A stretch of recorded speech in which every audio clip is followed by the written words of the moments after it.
So hopefully this will make it. Okay, so the first thing we should do always, let's create a project. So I'll go File, Project Window, and this time I'm going to take my chances and I'm going to work to the server, right? So what you can do to go to the server, you probably know this, but I can go to the file browser and I'll just start typing. This is how you get on the server. So mmt lager-ste, there's the server. If you enter this and hit enter, you should get on the server. And mmt, click there. And then you will go to work. And then you will go to VFX 1010 CGArt1 2017, which there's already a folder in there. And here, yeah, just make a folder with your name. And you will be working towards that. So I already made my folder here. Please also enter your surname. So I should have done that. But anyways, so there's my folder. I can go inside it, and I click here. This is the path, right? This is the path. Then I can copy the path, and I go into where I'm making my project. So let me do this again. I'll just go. So first I can make the path, and then project window. Here I'm in the project window. I set new project, and I go here. Well, I don't even have to click there. I can just do this and paste in the path. This is the path in which the project directory will be stored. And then this project is going to be called A1 dash or underscore, sorry, 1. A1 underscore 1.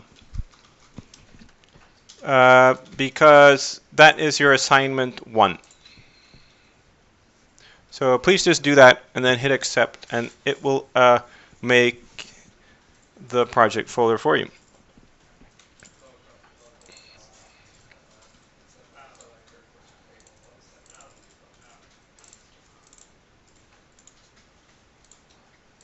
So when you hit accept,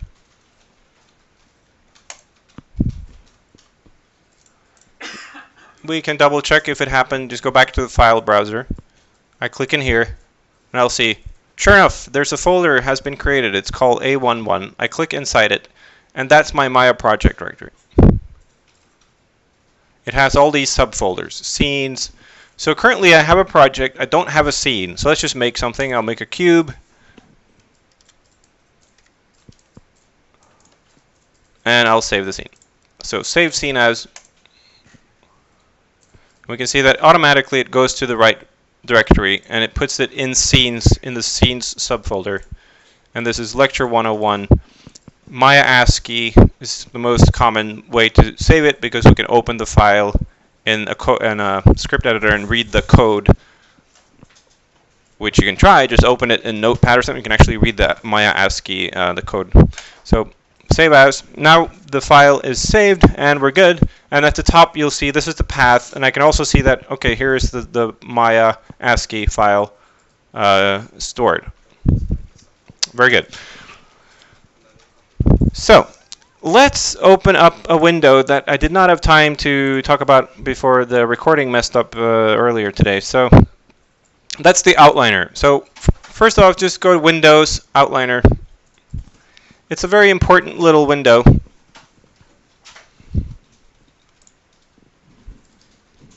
It should open up like this.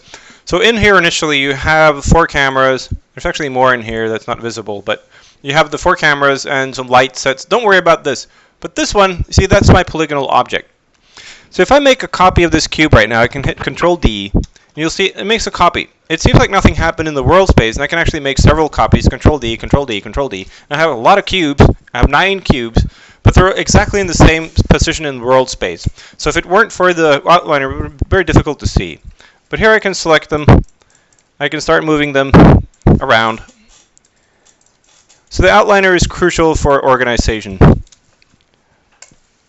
See everything that's going on. Okay, so the assignment is we're building some sort of primitive city. So we're going to be making use of the Maya primitives. So remember, in here you can make your own shelf. So in this little button, you go down here, make new shelf, just enter your name. So I have a shelf here called Jules, right there. And I've added some features here. So I added the freeze transformations from earlier. So Control-Shift-Click, you will add it to the shelf. Also very important is the center pivot. That's that right here. Control-Shift-Click. Also very important, which I didn't talk about earlier today, I think, as well, because everything got sort of messed up. But if you see when I do things to this object, in the channel box, remember if you press Control A, you can toggle between the attribute editor and the channel box. These were the translational values, but under here we have inputs. So everything you do will be stored in a history state. So that's okay, so I can go back in here and actually change things, but it's not very practical, and most often you don't really need it. And sometimes it can mess things up. Okay. So yeah, usually it only messes things up, because if you save scenes, especially if you're going back and forth between different versions, sometimes students will come and say, well, I promise I saved it and it was like fine, and now it's this like that. So, and I believe you, but that's because probably either you didn't like freeze the transformations or you didn't delete the history. It's very important. Delete history. Very, very crucial. Delete by type history. Make it a habit. That's why I would suggest just make these buttons if you make your custom shelf.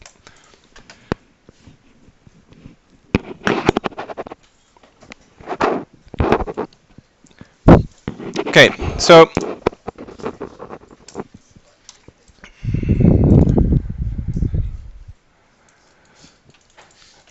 again, I can scale this thing, right, or I can right click and hold, and here the gesture-based menu works. So I was complaining earlier in the auditorium that my mouse was down here, which was really impractical because this is designed to be this way. So it's probably just an issue because I'm working on a limited resolution over in the auditorium. But it really needs to be this way, because when I'm gesturing, that's why these are this way. There are also a lot of gesture-based menus in here. If you hold W, you can access menus regarding the move tool. So well, actually, then you need to click left mouse button, not right. So hold W, left mouse button, and hold. You can access symmetry. So if you accidentally did this happened in the previous lab session. Someone had activated it, and oh no, I can't. It looks strange. So W, right, left mouse button, click and hold. You can activate symmetry or deactivate it. Just use these gestures. And also, right now, I can see that. You see those yellow little lines? I can see that soft select is active, and that's also in the same menu. So I can W, select, and soft select, and I have to turn off soft select. So also you can double click on the move tool to access tool settings for the move tool. And here you'll find soft selection. You'll also find symmetry settings, I believe. Yeah, here, symmetry settings. So symmetry is off by default, and soft select is off. Okay, blah, blah, blah. So, but I can access the vertices and move the vertices around. So this is really just, you get started with this. Get used to, should you be manipulating the components? Can you do it in object mode? So I'm making sort of the base for the house. And then I'm going to use Insert Edge Loop Tool. That was the first tool we looked at. So under Mesh Tools, Insert Edge Loop Tool, and I've added it here. So Control-Shift-Click, you can add it on the shelf. So I'm just going to make an opening right there. That's my door. So I'm just inserting a couple of edge loops, and then I need another edge loop there. And also remember from this morning, I would probably need a little bit of thickness down here so that I'm left with a little bit of an edge down there. So there's my opening. That's what I need to do just to have a polygon right there. So just workflow tip. So I have my hand placed, near Control Alt and also QWER. So you really need to get this into your fingertips. QWER, you'll be touching all the time. Alt also, and Shift. And then I can quickly toggle between the Select tool, Move tool, Rotate, and Scale. QWER. So what I do now, you can see that this edge is currently selected, but I need to get out of it. I need to deselect the edge. So what I do quickly is just click Q, and then I do a gesture to the side to go to object mode. So then if I do this, select this, and I do Q, object mode out. So this becomes very automatic. Like when you work, you don't really think about it. You need to start getting this into your fingertips. Okay, so then extrude, I can select that phase. Control E is the hotkey to extrude. So now I made an extrusion. It seems like nothing happened. But I need to start moving it using the manipulator tool. So I can move it out, move it in. So this is something to be aware of, because if you're extruding and say, okay, Control E, nothing happened, I extrude again. Now I'm actually making several extrudes, but I just didn't move them. But if I click here now and move it out, you'll see, sure enough, there are more polys in there.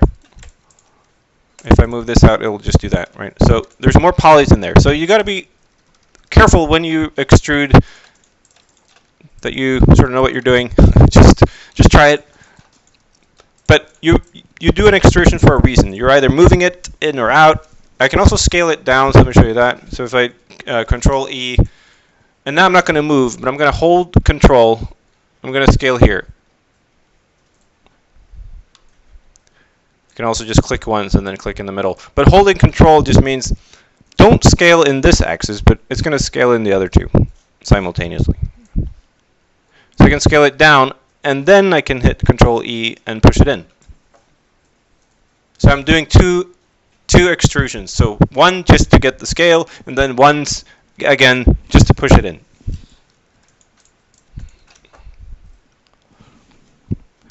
Very simple mesh, but not necessarily simple to do when you get started. So you just have to try it. Some of these things, you know, you'd be surprised. There's a pretty steep learning curve for all these things. Just for the simplest little, but this is it. Just don't worry about messing things up.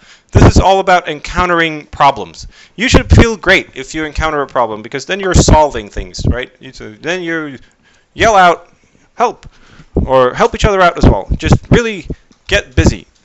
Things are going to go astray in Maya. And you see my history state starts filling up. I need to get rid of it. Delete history. There's my start of the house. So now I'm going to save the scene. Save the scene. There it is.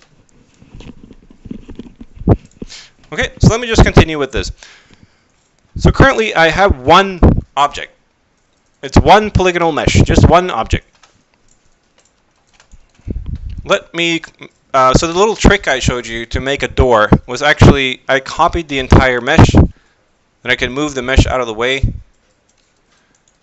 And then I just selected this polygon, and then I shift select the rest, and that will invert the selection. And then I can delete it. And I'm left with this polygon, which is, of course, precisely the size that I want. And then I can extrude it in object mode to get the thickness. And there I have essentially just a cube.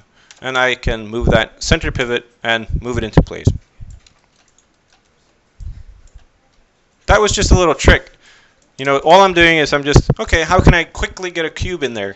Well, I can copy this, move it out of the way, select the polygon I need, and then shift select everything like this, make a selection marquee, will invert the selection, delete the rest, and I'm left with this single polygonal plane.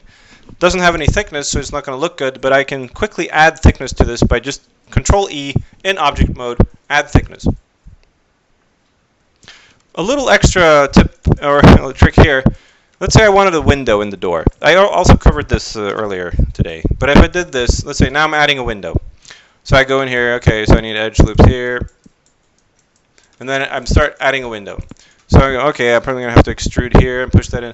But then I got to connect it on the other side. So I got to delete this one. And then I go, okay, so I push that back. And I can probably even like snap it to these verts if I wanted to be precise, right? Hold V. And okay, great. But now I need to match that up. So how would I do that? Now this, okay. Easier solution. Well, okay, sorry. I'm obviously getting rid of that polygon, but I would still have to sort of merge these vertices. We don't have to. Don't worry about this too much. We'll talk more about merging vertices and things next time.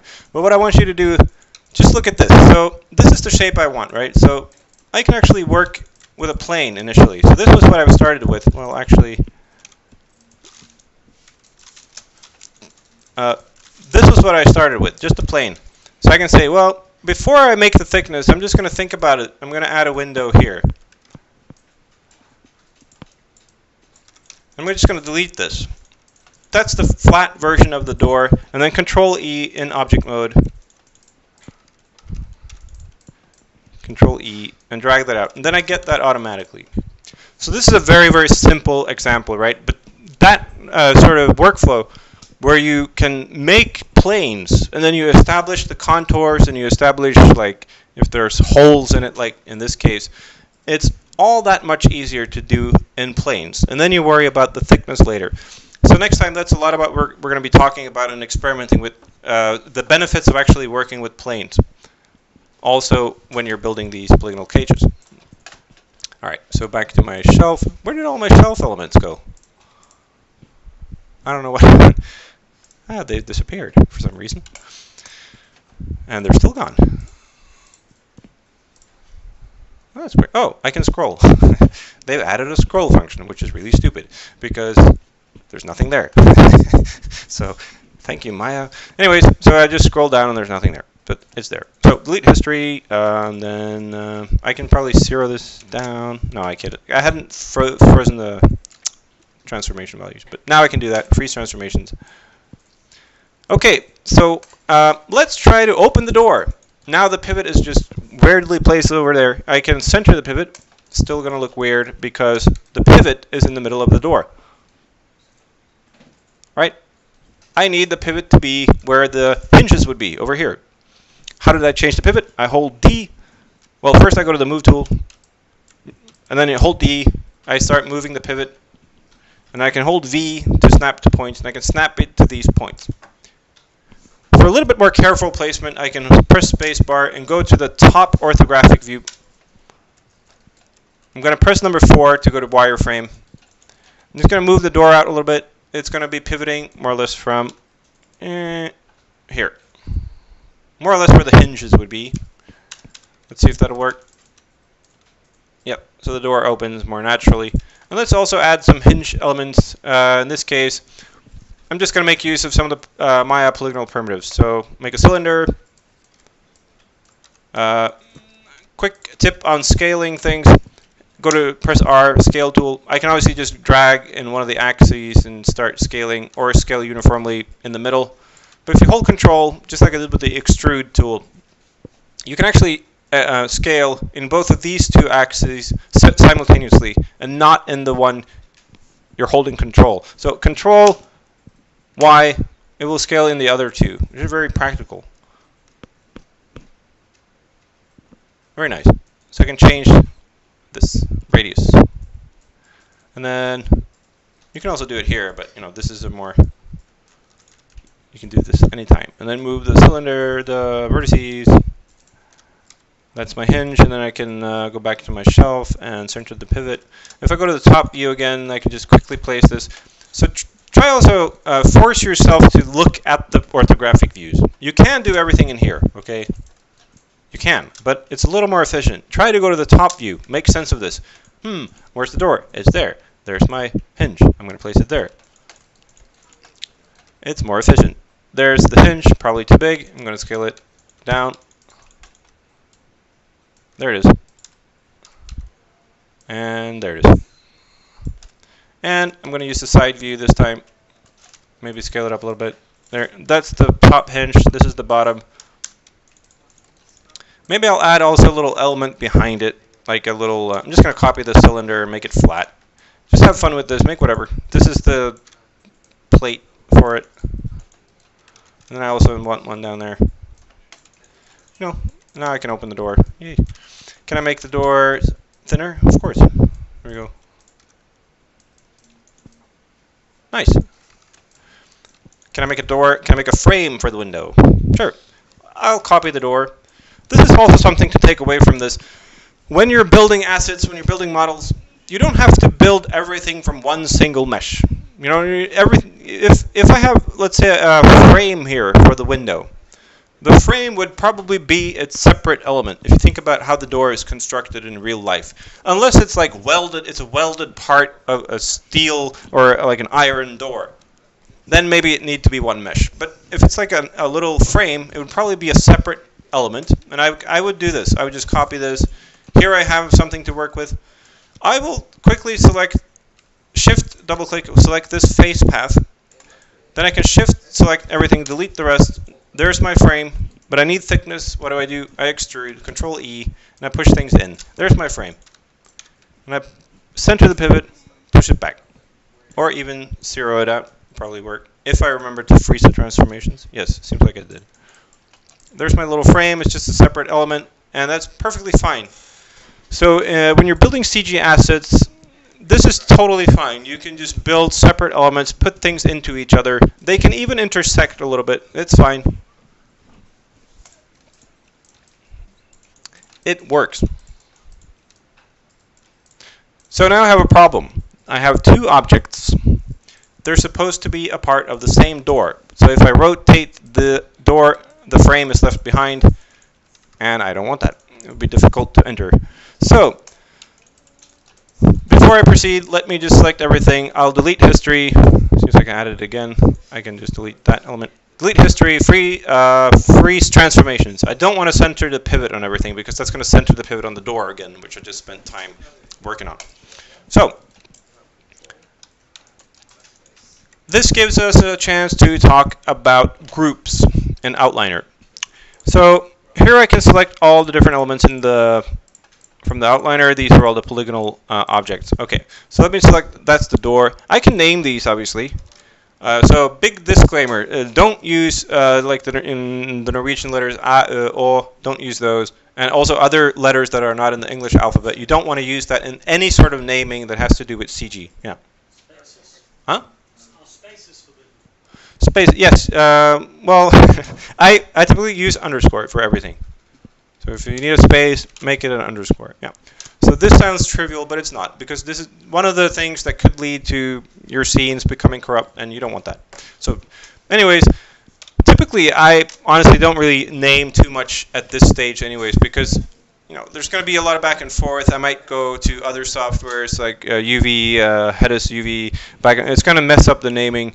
So, but try your best to stay organized, at least. So, but of course, in your final scene, everything needs to be named. So if you have like 50 houses in your scene and there's 50 door frames, you don't want it to say like, oh, there's a problem with mesh, P cube number 50 or 48. You don't. It's better if it says there's a problem with window frame 52 on house number 2. Okay, great. And I'll go there and find it. So obviously, naming is very important. Not necessarily at this stage. But groups. So we have this one. I'm going to call this window. Or this is, whatever, window. And then to change the order of the placement in the outliner, I can middle mouse button, click and drag. So, but you got to be a bit careful. Because if I let go on top of a different object, it's going to make that object a child of the other one. You say, okay, well, that's exactly what I want, because now I can rotate it and the child will follow. Yes, okay, so that's one way of doing it. You could make it a child of this one, but I would rather opt for a group. So I will place these underneath each other and then just select both and hit Control G. Control G is to make groups, and this will be door. So yeah, so granted, the group is just actually, remember I mentioned earlier, when you're moving an object, you're actually just moving around its transform node. There's a node that tells the placement of the object in world space. That's the transform node. So when you hit, if you have nothing selected and you hit Control G, you make something called a null object. That's just, it's nothing. It's just like a placement, and you have an indicator of where it exists in world space. That's a null object, and it's used for various purposes. But the only thing is that we're making a null object, and we're making objects children of the null. So that's a group, right?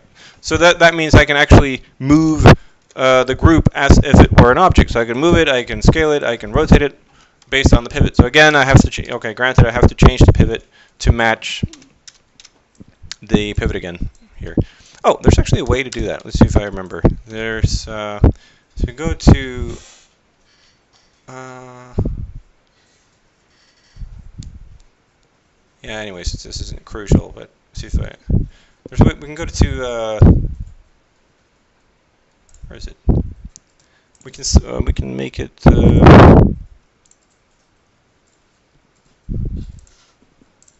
let's see, display handle. Yeah, so If, like I said, Control A, that will access the attribute editor. So the attribute editor has all the attributes for anything you have selected. So it's obviously very important. So in here, if you're digging through this, I'm in the door node. And here under display, there's something called display handle. And that should, yeah, so see, even if I deselect, it will display what is essentially the pivot point. So even when I deselect, that gives me the opportunity to snap to that point. So if I'm on this group, this is just extra trivia for you, but it's kind of very useful sometimes. So now I need to snap this. This is the pivot point for the group, the door group. I'm holding D and I'm moving it around. Then I want to snap this point to this one. So I can hold D, I can hold V, hold D, hold V to snap, hold middle mouse button. And see there, I can snap exactly to that pivot point. So then I'm going to go back into the door object and just disable the display handle. I don't need that anymore. There we go. And then now the pivot is exactly the same and I can rotate just as before. Very nice. And there's the door. So obviously, repeat, same process. Let me make a quick roof. So just make a new cube, or better yet, let's not make a new cube. I'll make a copy of this guy, and then I'll select these. I'll shift select the rest, get rid of those. There's the base for my roof. And I want to get rid of these edges. So to get rid of edges, go to edge mode, select the edges you want to get rid of. And this is important. If you just click delete, it will leave behind the vertices. So what you're looking at now is a technically incorrect mesh. Well, it is a mesh, but just like a plane. But it's what we call an n-gon. So an n-gon is a plane with more than 4 edges, right? So we can have quads. That's what we want. We will be building everything using quads, which is 4-sided polygons. You can have tris. Tris are fine. What you can never have are n-gons. They're not allowed for various reasons. So this is an n-gon because if we count the edges, 1, 2, 3, 4, we have a lot of edges because of these vertices that are left behind. So these we can just delete. Whoops. Just delete these. And now this is a quad. Now everything is perfect. So, but obviously you can delete both at once if you just click Control Backspace instead of just Backspace. So when you delete edges, just remember Control Backspace will delete both edges and vertices. Okay, so there's the basis for my roof. I can Control E to extrude. I'm just going to extrude it up, and then I'm going to scale these towards each other. So I can scale the polygon, or I can grab the vertices and scale the vertices towards each other. Same thing. Or I can also grab these 2 edges and scale those towards each other. Grab the vertices. Typically, what you will find yourself working with, I think, mostly would be the vertices, because they're easier, quicker to select. That's the vertices. Okay. And then maybe I need like a little thing in between there, so I'm just going to copy this again. I'm just going to use this little guy, delete that, and then extrude this down, and then maybe scale this up a little, put that there, something like that. Perfect. This is what I want you to do. Just play around with the primitives, play around with the components, and try the, okay, so we try the insert edge loop tool. We're going to try one more thing. Or, no, we already did extrude a lot. What am I talking about? So, but one thing that's useful, let's see here. If I want to make like an indent or like a hole, I'm making oh, that's a huge chimney. Make it like a chimney, so there's a base for it. I need a hole there, so I can use extrude. Again, extrude, hold, control, scale, and then I can't just push down yet, but I can make another extrude. Well, it's the same process as for the window frame. Yep, that's it. Let's say I changed my mind. Oh no, it's too little. I have to do everything again. Oh. No, you don't. Grab the vertices. Grab these. I'm going to scale. I'm going to hold control. That's going to scale it in X and Z simultaneously. I can do this. I don't want to do that. That's an inverted mesh, so we can see the back faces. I don't want that. But I can do this. Set yourselves little challenges like this when you're building this. You can make amazing things, and this is the premise for everything that we're going to be doing, because next week we'll look at subdividing. So if I press number 3, I can turn this into what's technically happening is that the poly count is quadrupling, and you get a more of a curved surface. But it's just that's how we build these models. You can build anything. You can also build curved things using the same approach. So you establish what you call a polygonal cage, which is just like a square version of something that could be smoothed. So if you really need to nail this week, extrude, insert edge loop tool, moving things around, navigating, grouping things in the outliner. If you don't, it's going to be hard to carry on subdividing next week. So like I said earlier, that's the thing about this course is that, yeah, these are pretty very, very basic techniques as far as getting started modeling. But it's pretty tricky. There's so much stuff that always happens, right, when you do these things. And some of them are really trivial things. Like I said, quickly, if you hit W, you'll activate symmetry, and then you can't really work because if, now, well, did I activate it? I didn't even activate it. Oh, object symmetry, for instance. I can't really, now it's just symmetrical, and I don't want it to be, stuff like that. And then you need help. And then you should, reach, that's great, because you're figuring things out. If it's it's most likely not a bug. It's just some little feature that you enabled. Sometimes we might have to troubleshoot a little bit, but typically we'd probably help you out, figure out what it is.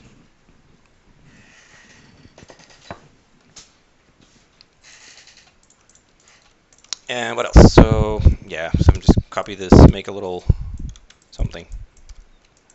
It looks strange. Maybe that's the base then. Yeah.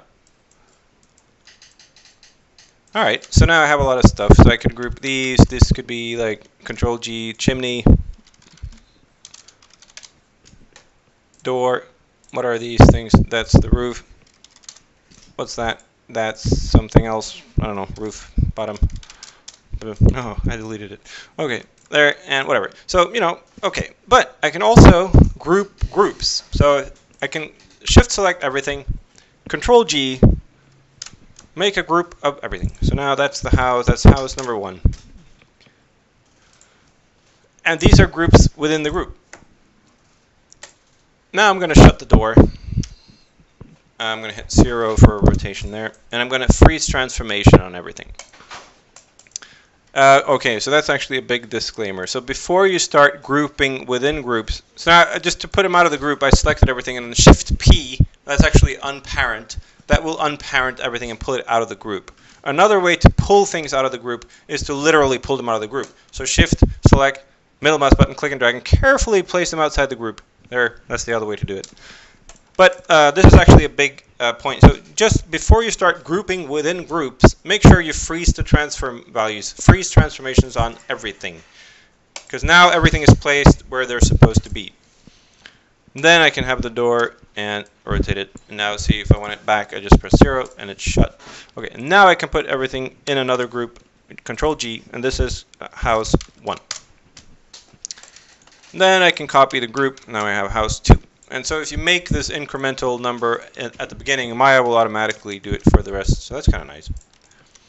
We also have something called duplicate special. It's kind of interesting. So if I want to make let's say I make 100 copies, and let's say I'll transform them. This is always when you see 3 numerical values. That's always like X, Y, Z. Typically. So X, Y, Z. So here I'm looking at the axis. So I'm saying X, that's the first one. So I'm going to translate it like how many values, I don't know, you have to count.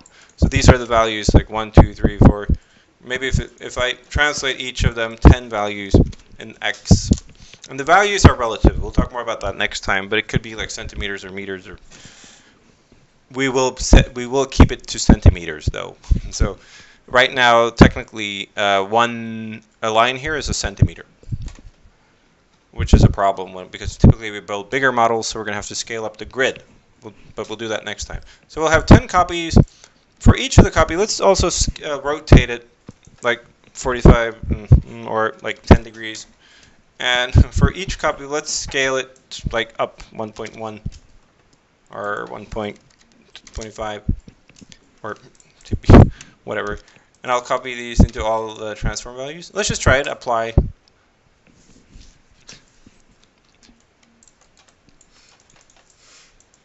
That's pretty cool.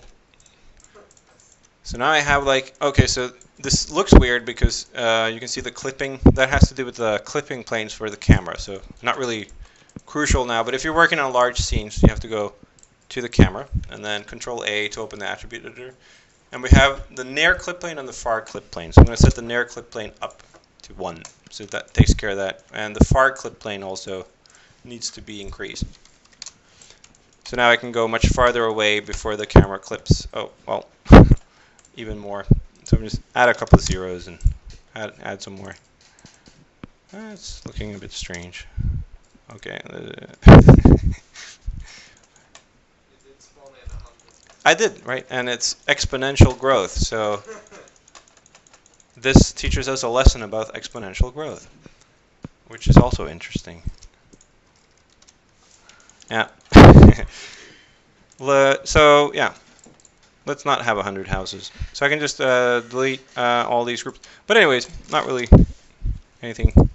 F to frame things. So if I'm out here and I press F, I can frame it.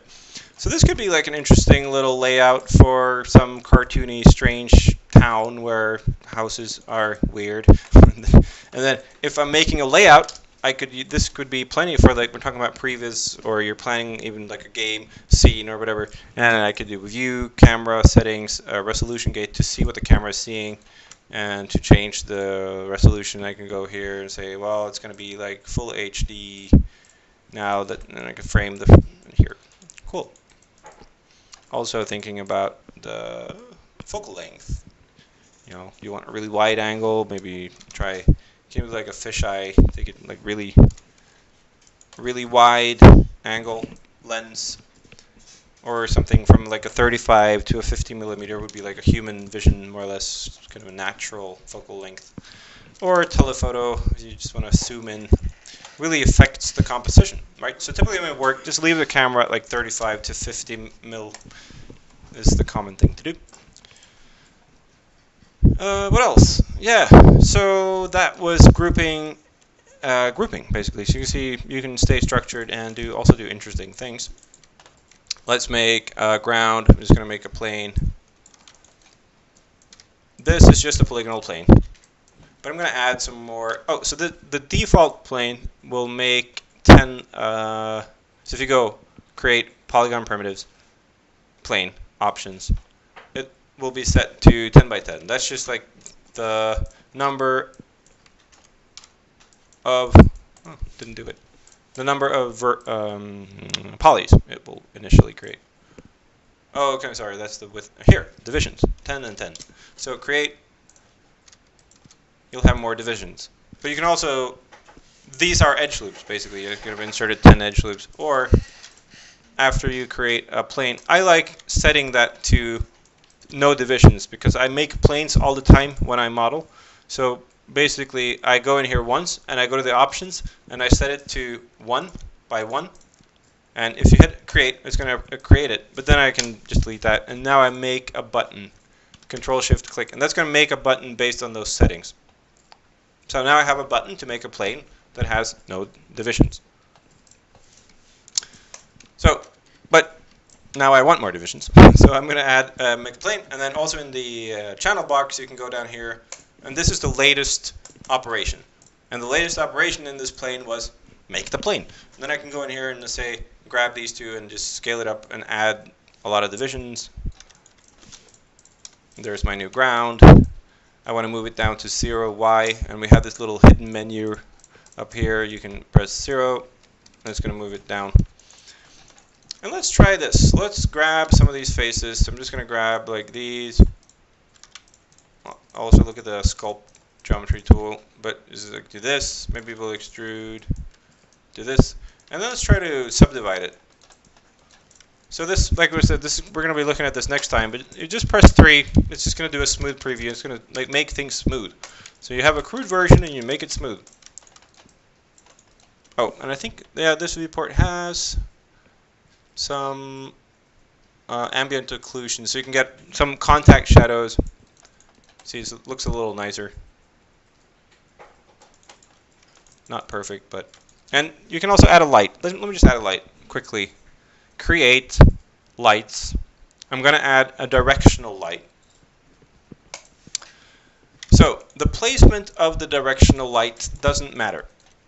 The only thing that matters is the rotation. So like for us on planet Earth, the sun is practically speaking sort of an infinite light source. It's just light comes from that general direction.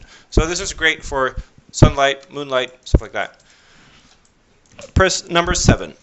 Number 7 is lit mode. So I can press 4, wireframe, 5, shaded, 6 would be textures, but I don't have textures, and 7 would be lit mode. Then I can hit, so you see the scale doesn't matter, placement doesn't matter, rotation matters. So I start rotating and you'll see light coming from different direction. And this viewport now also has some shadows or motion blur too. You can have, where's the shadows? Crude shadows, but I think it kind of helps if you're look deving. You know, this would be great for, like I said, like an animatic or planning stuff out. Also, like to sell a concept if you're in your group or you're working on projects. Hammering out stuff like this. Planning scenes, settings, concepts. Probably goes hand in hand with you know, concept art. If you're making some perspective drawings, and maybe you can make Maya help you out as far as the perspective and placement of things. So, what else? So that's lighting, quickly pressing 7, that's kind of nice, and we did the groups.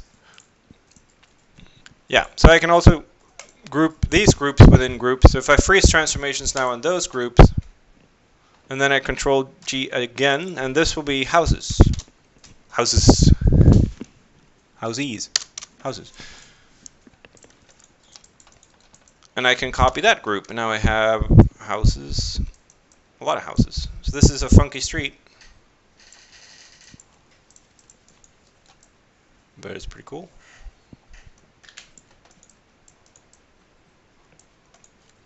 Two sets of groups. So this is pretty organized. Let me save the scene. And remember that we do always save iteratively. So here I have lecture 1 underscore 01. So this is the first iteration. So what I'll be careful doing, like every now and then I'll just go in there and I'll save 02, 03, 04. There is a way to set this up so that it automatically iterate. I don't really like that because I don't need it to iterate always. I like to know when I'm iterating. So I make it a point to iterate when I'm not sure if the direction I'm taking is the right one. So maybe it's also a way to go back in time. So no, I don't like this new thing. I want to go back to the version 60. Right. Always version. Another big thing about this is that if you just save everything in one file and you keep saving the same scene file, that file can become corrupt and we can't open it. And then you say, well, it's not my fault. Well, yes, because you don't have iterations. So it's very, very, very, very important.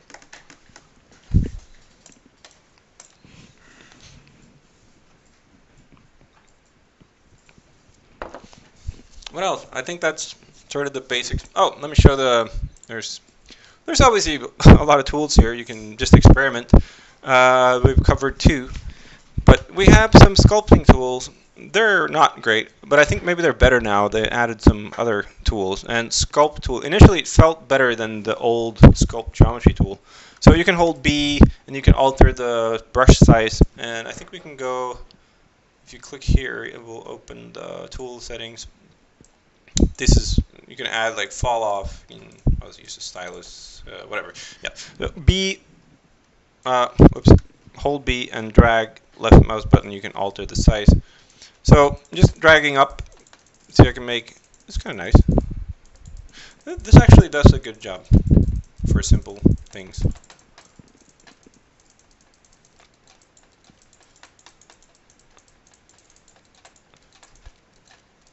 So if this were 1981, and this would already be pretty impressive.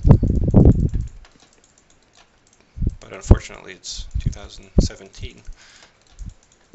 And the bar is getting ridiculously high for nice. But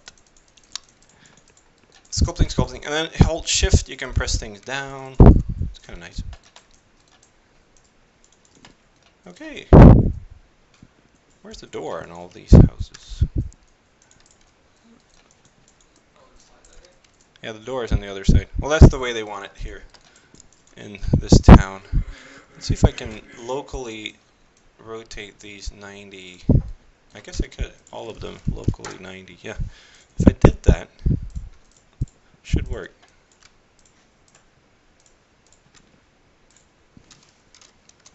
Yep. So that's the local translation for each of those objects. Remember, they have their own transform node. They're in here. Granted, this should have been called like house body, you know, not p cube 1, but fine. And then all these say, oh no, I need to rotate. Well, fine, I'll grab all these, and I'll do a local rotate minus 90 this time. There we go. Oh, but I also need to, well, okay, more work involved. I have to rotate the door. The door element, though, it should actually, we're getting off topic, I feel. But, yeah, it would be more work involved. I would have to, I could actually, yeah, I couldn't just do that. I would have a pivot that would be in the middle, and then I would rotate it. But, yeah. You get the idea. What else? So I'll go back to my previous iteration because I don't want to rotate them all.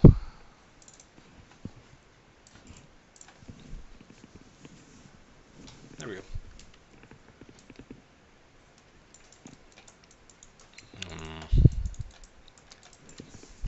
Oh, yeah, lost the sculpt, but it's fine. I think that's it for what you really need to know to be able to do this. So it's a pretty simple thing, really, but just get busy.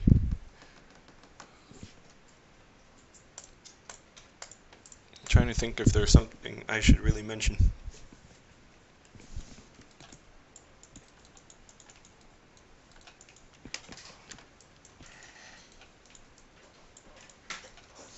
But yeah, the organization here is very important. So again, if I wanted to pull these out of the group, I can shift P for unparent, and then they're out. And now there's nothing in. Yeah, house 1. Houses. The houses group is empty, so I can get rid of that. And I can pull these out. Shift select, shift P. That's it.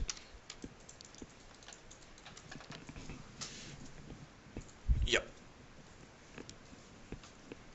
Are there any questions?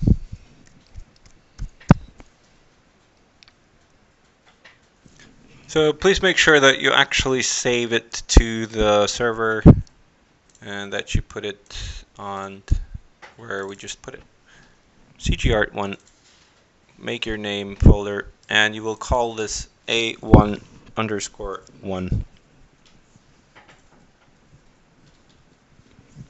Maybe you should add your name there as well. No, that'll be okay.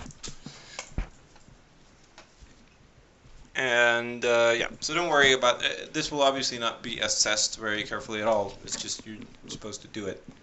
And then this doesn't matter. Just have fun. But you will just leave it there on the server.